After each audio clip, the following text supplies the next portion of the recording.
Hi friends, welcome to my YouTube channel. ಇವತ್ತಿನ ವಿಡಿಯೋದಲ್ಲಿ ನನ್ನ ಗಾರ್ಡನ್ ಬಗ್ಗೆ ಅಪ್ಡೇಟ್ ಇದೆ. ನೋಡಿ ಎಷ್ಟು ದಾಸವಾಳ ಬಿಟ್ಟಿದೆ ಅಂತ ನೋಡ್ತಾ ಇರ್ಬೋದು. ಇನ್ನು ಬಿಡಿಸ್ಕೊಂಡಿಲ್ಲ ನಾನು. ಫುಲ್ಲು ಹರಳಿ ಅಂತ ಮಳೆ ಹನಿ ಬರ್ತಾಯಿತ್ತು. ಮಳೆ ಹನಿ ಬಂದಾಗ ಗಿಡದಲ್ಲಿ ಹೂ ಕಿತ್ಕೊಂಡ್ರೆ ತೇವ ಆಗಿಬಿಡುತ್ತೆ ಅಂತ ಹೇಳಿ ನಾನು ಇವಾಗ ಹೂ ಕಿತ್ಕೊಳ್ಳಿಕ್ಕೆ ಅಂತ ಬಂದಿದ್ದೀನಿ. ಗಿಡದಲ್ಲೇ ಬಿಟ್ಟರೆ ಎಷ್ಟು ದೊಡ್ಡದಾಗಿ ಅರಳುತ್ತೆ ನೋಡಿ.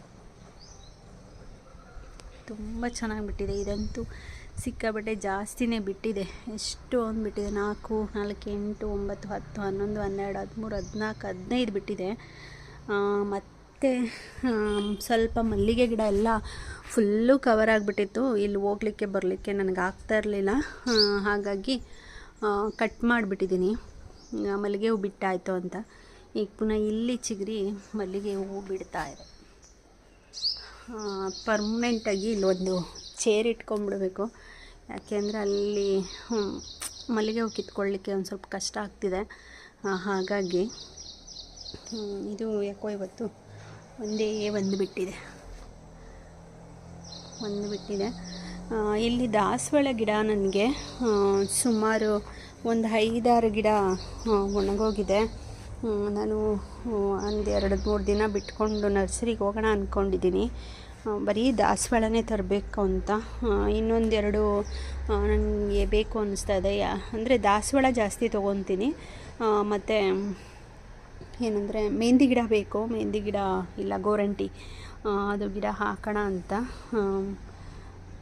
ಒಂದಿರಲಿ ಅದೂ ಅಂತ ಅಂದ್ಬಿಟ್ಟು ಅಂತ ಕಟ್ಟಿಂಗ್ಸ್ ಹಾಕಿದ್ದೆ. ಚಿಗುರಿ ಒಣಗೋಯ್ತು. ಹಾಗಾಗಿ ಇವಾಗ ಹೋಗ್ಬೇಕು ಅಂದ್ಕೊಂಡಿದ್ದೀನಿ. ಇದಂತೂ ಸಿಕ್ಕಾಬಟ್ಟೆ ಮಗ್ಗಿಬಿಟ್ಟಿದೆ ನೋಡಿ. ಈ ಥರ ಬಿಡ್ತಾ ಇದೆ. ತುಂಬ ಚೆನ್ನಾಗಿ ಬಿಡುತ್ತೆ. ಆಲ್ಮೋಸ್ಟ್ ನನ್ನ ಹತ್ರ ಕೆಳಗಡೆ ಇರೋದೆಲ್ಲ, ನೆಲಕ್ಕೆ ಹಾಕಿರೋದೆಲ್ಲ ಬರೀ ನಾಟಿದೇ ಆಗಿದೆ. ಮಾಮೂಲಿ ಇದ್ರದ್ದು ಯಾವುದೂ ಇಲ್ಲ, ಕಸಿ ಮಾಡಿರೋವಂಥದ್ದು ಆ ಥರದ್ದು ಯಾವುದು ಜಾಸ್ತಿ ಇಲ್ಲ. ಇಲ್ಲಿ ನೆಟ್ಟಿದ್ದೆ, ಸುಮಾರು ಒಣಗೋಗ್ಬಿಟ್ಟಿವೆ. ಹಾಗಾಗಿ ಇವಾಗ ಇಲ್ಲೊಂದು ಫುಲ್ಲು ಲೈನ್ ಮಾಡಿ, ಇದ್ರ ಪಕ್ಕ ಫುಲ್ಲು ಲೈನ್ ಮಾಡಿಬಿಟ್ಟು ಪುನಃ ಇಲ್ಲಿ ಸುಮಾರು ಒಂದು 10-15 ಕಲರ್ಸ್ ತರಬೇಕು ಪುನಃ ಅಂದ್ಕೊಂಡಿದ್ದೀನಿ. ಇಲ್ಲಿ ಹಾಕೋಣ ಅಂತ ಅಂದ್ಕೊಂಡು ಹೋಗಬೇಕು. ತುಂಬ ಇದು ಮಾಡ್ತಾಯಿದ್ದೀನಿ, ಕಾಯ್ತಾಯಿದ್ದೀನಿ. ಟೈಮ್ ಇಲ್ಲ. ಆ ಕಡೆ ಎಲ್ಲರೂ ಹೊರಗಡೆ ಹೋದಾಗ ನರ್ಸರಿಗೆ, ಒಂದು ನರ್ಸರಿಗೆ ಹೋಗಿ ತರಬಾರ್ದು, ಒಂದು 2-3 ನರ್ಸರಿಗಾದರೂ ಹೋಗಿ ತೊಗೊಂಡು ಬರಬೇಕು ಅಂತ ನಾನು ಫುಲ್ಲು ಡಿಸೈಡ್ ಮಾಡಿಬಿಟ್ಟಿದ್ದೀನಿ. ಹೋಗಬೇಕು. ನೆಕ್ಸ್ಟ್ ಅದನ್ನು ತೋರಿಸ್ತೀನಿ ಏನು ಅಂತ.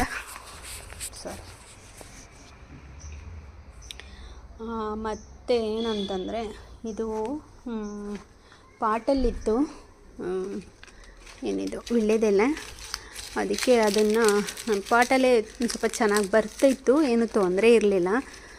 ನನಗೆ ಕಳ್ಸೋಕ್ಕೆಲ್ಲ ಆಗ್ತಾಯಿತ್ತು. ಇದಕ್ಕೆ ಹಾಕೋಣ, ನೆಲಕ್ಕೆ ಹಾಕಿದ್ರೆ ಇನ್ನೂ ಚೆನ್ನಾಗಿ ಬರುತ್ತೆ. ಎಲ್ಲ ಮನೆ ಮುಂದೆನೂ ದೊಡ್ಡದಾಗಿ ಬುಷಿಯಾಗಿತ್ತು. ಅದಕ್ಕೆ ನಾನು ನೆಲಕ್ಕೆ ಹಾಕ್ಬಿಡೋಣ ಅಂತ ಹೇಳಿ ಇವತ್ತು ಹಾಕಿದ್ದೀನಿ. ನೋಡೋಣ ಹೆಂಗೆ ಬರುತ್ತೆ ಏನು ಅಂತ ಗೊತ್ತಿಲ್ಲ. ಇದ್ರ ಜೊತೆ ಪಾಟಲ್ಲಿದ್ದಾಗ ಶಂಖಪುಷ್ಪ ಹಾಕಿದ್ದೆ. ಶಂಖಪುಷ್ಪ ಗಿಡ ಬಂದಿದೆ. ಇದಕ್ಕೆ ಸ್ವಲ್ಪ ಗೊಬ್ಬರ ಹಾಕಬೇಕು. ಇದಂತೂ ತುಂಬ ಚೆನ್ನಾಗಿ ಬಿಡತ್ತೆ. ಇದರಲ್ಲಿ ಪಿಂಕು ಇದೆ, ನನ್ನ ಹತ್ರ ವೈಟ್ ಒಂದು ಬಂದೈತೆ ಇವಾಗ ಸದ್ಯಕ್ಕೆ. ನೋಡೋಣ. ಇದು ಬಿಟ್ಟರೆ ಇದು ಒಂದು ವೀಳ್ಯದೆಲೆ ಗಿಡ ಇದೆ. ಇದು ಹಾಕ್ಕೊಂಡ್ರೆ ಎಲ್ಲಡಿಕೆ ತಿಂದರೆ ತುಂಬಾ ಟೇಸ್ಟಾಗಿ ಚೆನ್ನಾಗಿದೆ. ಇದು ಎಲೆ ತುಂಬ ಚೆನ್ನಾಗಿದೆ. ಇದು ಚೆನ್ನಾಗಿದೆ. ಇದು ಕಳ್ಸೋಕ್ಕೆ ಚೆನ್ನಾಗಿದೆ. ಪುಟಾಣಿ ಎಲೆಗಳು ಒಂಥರ ಚೆನ್ನಾಗಿ ಬರುತ್ತೆ ಅದು. ಇದು ತಿನ್ನೋಕ್ಕೆ ಚೆನ್ನಾಗಿದೆ. ಮತ್ತು ಇನ್ನೊಂದೇನು ಅಂದರೆ ಇದು ಸರ್ವಸಿದ್ಧಿ ಗಿಡ ಅಂತ ಅಂತಾರೆ. ನಾನು ಇನ್ಸ್ಟಾದಲ್ಲಿ ನೋಡಿದ್ದೆ. ಇದು ಮನೆ ಮುಂದೆ ಇದ್ದರೆ ಒಳ್ಳೆಯದು ಅಂತಂದರು. ನೋಡೋಣ ಅಂತ ಅಂದ್ಬಿಟ್ಟು ಇದೊಂದು ಪಾಟ್ಗೆ ಸುಮ್ಮನೆ ಏನಿಲ್ಲ, ಇದು ಬೆಳೆಸೋದು ತುಂಬ ಈಸಿ. ಸುಮ್ಮನೆ ಕಡ್ಡಿನ ತೊಗೊಂಬಂದು ಸಿಕ್ಕಿಸಿದ್ದೆ, ಚೆನ್ನಾಗಿ ಬಂದುಬಿಟ್ಟಿದೆ. ಇಲ್ಲಿ ಇನ್ನೂ ತುಂಬ ಚೆನ್ನಾಗಿ ಬಂದಿದೆ ದೊಡ್ಡ ಗಿಡದಲ್ಲಿ. ಇದು ಬಂದು ತೆನೆನೂ ಬಂದುಬಿಟ್ಟಿದೆ. ಈ ಥರ ಇರುತ್ತೆ ಇದ್ರದ್ದು. ಈ ಥರ ಇದೆ. ಇದು ಸರ್ವಸಿದ್ಧಿ ಗಿಡ ಅಂತಾರೆ. ಮನೆಗೆ ಒಳಗಡೆ ಹೋಗ್ಬೇಕಿದ್ರೆ ಬಲಗಡೆ ಇಡಬೇಕು ಅಂದರು. ಅದಕ್ಕೆ ನಾನು ಇಲ್ಲೇ ರೈಟ್ ಸೈಡಲ್ಲಿ ಇಟ್ಕೊಂಡಿದ್ದೀನಿ. ನೋಡೋಣ ಹೇಗೆ ಬರುತ್ತೆ ಅದು. ಹೇಗೆ ಬರುತ್ತೆ ಅಲ್ಲ, ಕಡ್ಡಿ ಮಾತ್ರ ಹಿಂಗೆ ಜೋಳದ ಕಡ್ಡಿ ಟೈಪ್ ಇದೆ. ಅದು ಜೋಳದ ಕಡ್ಡಿ ಥರನೇ ಬರೋದು. ಅದು ಈ ಥರ ಇದೆ. ಒಂಥರ ಗಾಳಿ ಬೀಸಿದಾಗೆಲ್ಲ ಇದ್ರದ್ದು ಗರಿಗಳೆಲ್ಲ ಒಂಥರ ಚೆನ್ನಾಗಿರುತ್ತೆ. ನನಗಂತೂ ಖುಷಿ ಆಗುತ್ತೆ. ಇದಂತೂ ಹೂ ಬಿಡ್ತಾನೇ ಇರುತ್ತೆ. ಮತ್ತು ನಮ್ಮನೇಲಿ ಸುಗಂಧರಾಜ ಅಂತೂ ಬಿಟ್ಟೇ ಇರಲಿಲ್ಲ. ಅದಕ್ಕೆ ಕಟ್ ಮಾಡಿದ್ದೆ. ಎಲ್ಲ ಪುನಃ ಹೊಸ್ದಾಗಿ ಬರ್ತಾಯಿದೆ. ಬರೀ ಎಲೆನೇ ಬರ್ತಾಯಿತ್ತು. ಎಲ್ಲ ಕಡೆನೂ ಕಟ್ ಮಾಡಿದ್ದೆ. ಇಲ್ಲೂ ಎಲ್ಲ ಮಾಡಿದ್ದೀನಿ ನೋಡಿ, ಈ ಥರ ಮಾಡಿದ್ದೀನಿ. ನೋಡೋಣ ಅದೆಷ್ಟು ಮಟ್ಟಿಗೆ ಬರುತ್ತೆ ಅಂತ. ಸುಗಂಧರಾಜ ಹೂ ಬಿಟ್ಟೇ ಇಲ್ಲ ನನಗೆ. ಸುಮಾರು ವರ್ಷದಿಂದ ನಾನು ಹಾಕ್ತಾನೇ ಇದ್ದೀನಿ. ಇಲ್ಲೆಲ್ಲ ಶಂಖಪುಷ್ಪ ಹಾಕಿದ್ದೀನಿ. ಇದೂ ಕೂಡ ಬ್ಲೂ ಕಲರೇ, ಬೇರೆ ಕಲರು ಅಂತ ಆನ್ಲೈನಲ್ಲಿ ತರಿಸ್ಕೊಂಡೆ ನಾನು. ಎಲ್ಲ ಸೀಡ್ಸು ಹಾಕಿದೆ, ಎಲ್ಲ ಬ್ಲೂನೇ ಬಂದಿದೆ. ಇದು ಪುನಃ ನೋಡಿ, ಇದು ಒಣಗ್ತಾ ಇದೆ, ಎಲೆ ಉದುರ್ತಾ ಇದೆ. ಕಸ ಗುಡಿಸ್ಬೇಕಿದ್ರೆ ಎಲ್ಲನೂ ಹಲ್ಗಾಡಿಸ್ಬಿಟ್ಟು ಗುಡಿಸ್ಕೊಂಡ್ರೆ ಸ್ವಲ್ಪ ಕಸ ಕಡಿಮೆ ಆಗುತ್ತೆ.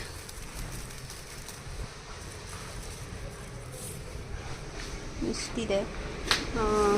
ಇದು ಅಲ್ಲೇನು ಬಂದಿಲ್ಲ, ನಡಿ ಒಳಗಡೆ ನಡಿ. ಇದು ರೋಸ್ ಜೊತೆ ಕಟ್ತಾರಲ್ಲ, ರೋಸ್ ಮೇರಿ, ಅದು ಅಲ್ಲಿಂದ ಮುರಿದು ನಾನು ಕಟ್ಟಿಂಗ್ಸ್ನ ಇಲ್ಲಿ ಹಾಕಿದೆ. ಇಲ್ಲಿ ಈ ಥರ ಚೆನ್ನಾಗಿ ಬಂದಿದೆ. ಇಲ್ಲಿ ತೆಗೆದು ಇವಾಗ ಇಲ್ಲಿ ಹಾಕಿದ್ದೀನಿ. ಇಲ್ಲೂ ಚಿಗುರುತ್ತಾ ಇದೆ. ಮತ್ತು ಇಲ್ಲೆಲ್ಲ ಫುಲ್ಲು ಏನಿದು ಚೈನಾ ಕನಕಾಂಬರ ಎಲ್ಲ ಬೇಡದೇ ಇರೋದೆಲ್ಲ ಕಟ್ ಮಾಡಿ ನೀಟಾಗಿ ಇಟ್ಟಿದ್ದೀನಿ. ಅದು ಪುನಃ ಮಳೆ ಬಂದಮೇಲಂತೂ ತುಂಬ ಚೆನ್ನಾಗಿ ಬರ್ತಾಯಿವೆ ಗಿಡಗಳು ಇವಾಗ.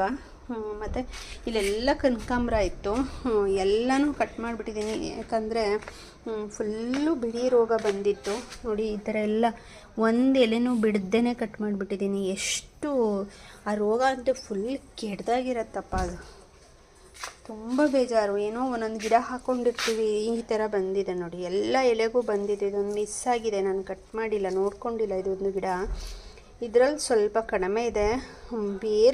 ಇದರಲ್ಲಂತೂ ಕನಕಾಂಬರದಲ್ಲಂತೂ ಎಲ್ಲ ಗಿಡಗಳು ಕಡ್ಡಿನೇ ಒಣಗೋಗಿತ್ತು, ಅಷ್ಟು ಕೆಟ್ಟದಾಗಿತ್ತು ಈ ರೋಗ. ಅದಕ್ಕೆ ಎಲ್ಲ ಫುಲ್ಲು ಕಟ್ ಮಾಡಿ ಇಟ್ಟಿದ್ದೀನಿ ನೋಡಿ. ಈ ಥರ ಎಲ್ಲ ಫುಲ್ಲು ಕಟ್ ಮಾಡಿ ಇಟ್ಬಿಟ್ಟಿದ್ದೀನಿ. ಇದು ಈ ಥರ ಎಲ್ಲ ಕನಕಾಂಬರನೂ ಒಂದು ಬಿಟ್ಟಿಲ್ಲ. ಅದೊಂದೇನೋ ತಪ್ಪಿಸ್ಕೊಂಡ್ಬಿಟ್ಟಿದೆ ಅಷ್ಟೇ. ಎಲ್ಲ ಕಟ್ ಮಾಡಿಟ್ಟೆ.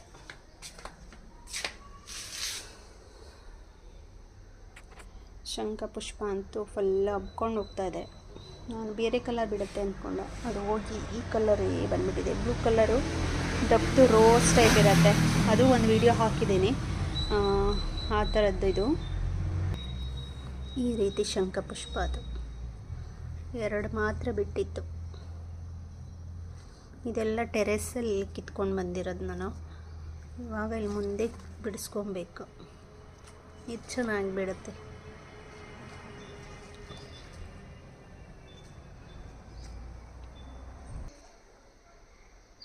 ಹಾಗೆ ಇಲ್ಲೊಂದು ಸ್ವಲ್ಪ ಆಚೆಗೆ ಬಂದುಬಿಟ್ಟಿದೆ. ಇದು ಇಲ್ಲೊಂದು ಸ್ವಲ್ಪ ದಾಸವಾಳ ಇದೆ, ಬಿಡಿಸ್ಕೊಂಡ್ಬಿಡ್ತೀನಿ.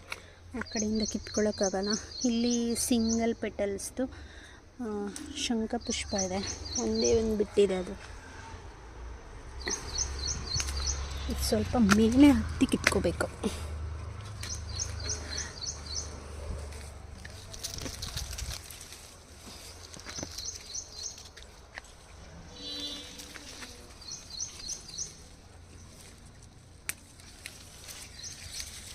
ಪಾರಿಜಾತ ಇವಾಗ ಬಿಡ್ತಾ ಇದೆ.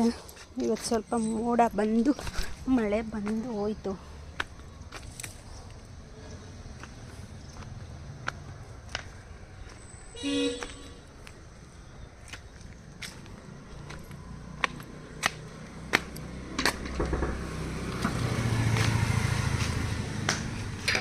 ಯಾರು ಬಂದಿಲ್ಲ, ಇರು ನಾನೇ ನೋಡು ಶಿಸಿ, ನಾನೇ. ಇಷ್ಟು ಸಿಕ್ಕಿದೆ, ಆಚೆಯಿಂದ ಕಿತ್ಕೊಂಬಂದೆ ನೋಡಿ. ಈಗಾಗಲೇ ಪುನಃ ಚೆನ್ನಾಗಿದೆ ಅಂದ್ಕೊಂಡೆ, ಇದಕ್ಕಾಗಲೇ ರೋಗ ಬಂದುಬಿಟ್ಟಿದೆ. ಇದು ಬೇಡ. ಈ ಸಿಂಗಲ್ ಪೆಟಲ್ಸ್ದಂತೂ ಬೇರೆಯವ್ರ ಮನೆ ಹತ್ರ ಎಲ್ಲ ಚೆನ್ನಾಗಿ ಜಾಸ್ತಿ ಬಿಡುತ್ತೆ. ನಮ್ಮ ಮನೇಲಿ ಒಂದೊಂದೇ ಬಿಡುತ್ತೆ. ಅದು ಹೊರಗಡೆ ಹೋದಾಗ ನೋಡ್ಕೊಂಡು ಹೋಗ್ತಿರ್ತೀನಲ್ಲ, ಎಷ್ಟೊಂದು ಬಿಟ್ಟಿರುತ್ತೆ. ಅದು ರೆಡ್ಡು ಮತ್ತು ಬೇಬಿ ಪಿಂಕ್ ಮತ್ತು ವೈಟು ಮತ್ತು ಬೇಬಿ ಪಿಂಕ್ ಇಲ್ಲ. ನನ್ನ ಹತ್ರ ದೊಡ್ಡ ಗಿಡ ಇತ್ತು, ಅದು ಒಣಗೋಯ್ತು. ತುಂಬ ದೊಡ್ಡ ಗಿಡ ಇತ್ತು. ವೈಟ್ ರೋಗ ಬಂದೇ ಹೋಯಿತು. ಈ ಬಿಳಿ ರೋಗ ಇಲ್ಲದೆ ಹೋಗಿದ್ರೆ ಬೇರೆ ಏನಾದರೂ ಮಾಡ್ಬೋದಿತ್ತೇನೋ.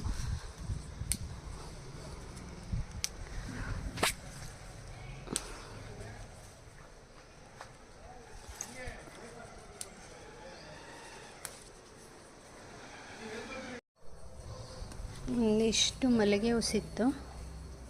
ಪುನಃ ನೋಡಿ ಎಷ್ಟು ಒಂದು ಬುಟ್ಟಿ ತುಂಬ ಹೂ ಸಿಕ್ಕಿದೆ. ಅದ್ದೂರಿಯಾಗಿ ಪೂಜೆ ಮಾಡ್ಬೋದು. ಇಷ್ಟೊಂದು ಸಿಕ್ಕಿದೆ ನೋಡಿ.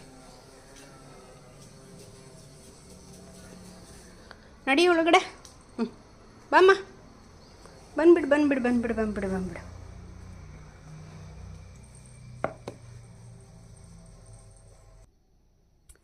ಎಷ್ಟೊಂದು ಹೂ ಸಿಕ್ಕಿದೆ ನೋಡಿ ಬುಟ್ಟಿ ತುಂಬ. ಆದರೆ ಇದು ಮಾತ್ರ ಜಾಸ್ತಿ ಬಿಟ್ಟಿದೆ, ದಪ್ಪಕ್ಕೆ ತುಂಬ ಬಿಟ್ಟಿದೆ. ನನಗಂತೂ ತುಂಬ ಇಷ್ಟ ಆಯಿತು. ಮಲ್ಲಿಗೆ ಹೂ ಮಾತ್ರ 4 ಸಿಕ್ಕಿದೆ ನೋಡಿ ಎಷ್ಟಿದೆ ಅಂತ. ಇದು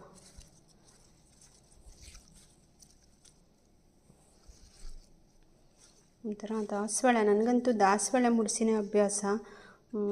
ಇದನ್ನು ಮುಡಿಸಿದ್ರೆ ಸೇವಂತಿಗೆ ಏನಾದರೂ ಸಿಂಗಲ್ದು ಮುಡಿಸಿದ್ರೆ, ಕಟ್ಟಿರೋದಿದ್ದರೆ ಇಷ್ಟಪಟ್ಟು ಮುಡಿಸ್ತೀನಿ.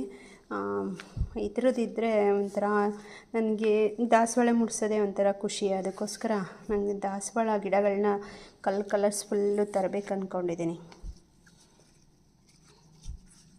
ಇದು ಎಲ್ಲ ಫುಲ್ಲು ನಾಟಿದೆ ನನ್ನ ಹತ್ರ ಇರೋದೀಗ. ಫಾರ್ಮ್ದೆಲ್ಲ ಮೇಲ್ಗಡೆ ಇದೆ, ಅದು ಯಾವ್ಯಾವಾಗಲೂ ಒಂದೊಂದು ಎರಡೆರಡು ಬಿಡ್ತಾ ಇರುತ್ತೆ. ಇದು ನೋಡಿ, ಇದನ್ನು ನೆಲಕ್ಕೆ ಹಾಕಿದ್ರೆ ಜಾಸ್ತಿ ಬಿಡುತ್ತೆ, ತುಂಬ ಚೆನ್ನಾಗಿರುತ್ತೆ ಅದನ್ನು. ಇದೆಲ್ಲ ಫುಲ್ಲು ಮೇಲ್ಗಡೆ ಇದು ಜಾಸ್ತಿ ಬಿಡುತ್ತೆ ಸೇವಂತಿಗೆ ಹೂವು. ಒಂಥರ ಕಟ್ಟೋಕ್ಕೂ ಚೆನ್ನಾಗಿರುತ್ತೆ, ಈಸಿ ಇರುತ್ತೆ, ಕಟ್ಟು ಮುಡಿಸ್ಬೋದು ಜಾಸ್ತಿ ಬಿಟ್ಟರೆ ಇದು. ಮತ್ತು ಸ್ವಲ್ಪ ತುಳಸಿ ಕಿತ್ಕೊಂಡು ಬಂದಿದ್ದೀನಿ. ಹಾಗೆ ಇದು ಸಿಂಗಲ್ ಪೆಟಲ್ದು, ಇದು ರೋಸ್ ಟೈಪ್ ಇದೆ ನೋಡಿ, ಎಷ್ಟು ಚೆನ್ನಾಗಿದೆ ಇದು ಆನ್ಲೈನಲ್ಲಿ ಮಾಡಿದ್ದು. ಕಲರ್ಸ್ ಇದೆ ಅಂತ ಆನ್ಲೈನಲ್ಲಿ ಮಾಡಿದೆ ನಾನು. ಅದು ನೋಡಿದ್ರೆ ಯಾವ ಗಿಡ ಹಾಕಿದ್ರೂ ಬ್ಲೂನೇ ಬರ್ತಾಯಿದೆ, ಯಾವ ಬೀಜ ಹಾಕಿದ್ರೂ ಬ್ಲೂನೇ ಬರ್ತಾಯಿದೆ. ಮತ್ತು ಇದು ರೋಸ್ ಬಿಟ್ಟರೆ ಸ್ಫಟಿಕ ಇದೆ, ರೆಡ್ ಸ್ಫಟಿಕ ಅಂತೂ ಎಲ್ಲ ಸೀಸನ್ನಲ್ಲೂ ಬಿಡ್ತಾ ಇರುತ್ತೆ ನೋಡಿ. ಇಷ್ಟು ಸಿಕ್ಕಿದೆ ಇವತ್ತು. ಇದಾಗಿತ್ತು ಇವತ್ತಿನ ವಿಡಿಯೋ. ನಿಮಗೆಲ್ಲರಿಗೂ ಈ ವಿಡಿಯೋ ಇಷ್ಟ ಆದರೆ ಲೈಕ್ ಮಾಡಿ, ಶೇರ್ ಮಾಡಿ, ಸಬ್ಸ್ಕ್ರೈಬ್ ಮಾಡ್ಕೊಳ್ಳಿ ಅಂತ ಹೇಳ್ತಾ ಈ ವಿಡಿಯೋನ ಮುಗಿಸ್ತಾ ಇದ್ದೀನಿ. ಹಾಗೆ ಲೈಕ್ ಮಾಡಿ ವಿಡಿಯೋನ ಪೂರ್ತಿಯಾಗಿ ನೋಡಿ ಅಂತ ಹೇಳ್ತೀನಿ. Thank you so much.